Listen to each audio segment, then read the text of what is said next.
Dovolj imam vprašanj tipa: zakaj se to dogaja ravno meni? Zakaj mi nihče ne more pomagati? Zakaj sem bolan, izčrpan, nesrečen? In moj odgovor je vedno isti. Ne zato, ker bi bil hladen, ampak ker sem iskren. Ker si ti odgovoren za svoje zdravje, za svoje telo, za svoje misli, za svoje odnose, za svoje življenje. Ne zdravniki, ne partner, ne starši, ne sistem, ne karma, ne genetika. Vse to ima vpliv, ampak odgovornost je tvoja. Danes to ne govorimo več samo iz izkušenj, to potrjuje tudi znanost.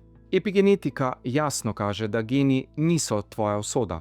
Tvoje misli, stres, čustva, prehrana in odnosi odločajo, kateri geni se vklopijo in kateri ostanejo neizraženi. Kot pravi dr. Bruce Lipton, mi sami smo genetski inženirji svojega zdravja ali bolezni, sreče ali nesreče. Moje ime je dr. Dejan Jarič, holistični zdravnik, psihoterapevt in trener za osebni ter duhovni razvoj. Mimogrede, nisem eden tistih gurujev, ki si nadanejo vzdevek doktor, pač pa sem dejansko doštudiral na medicinski fakulteti v Ljubljani. In zdaj ljudem pomagam drugače, bolj celostno.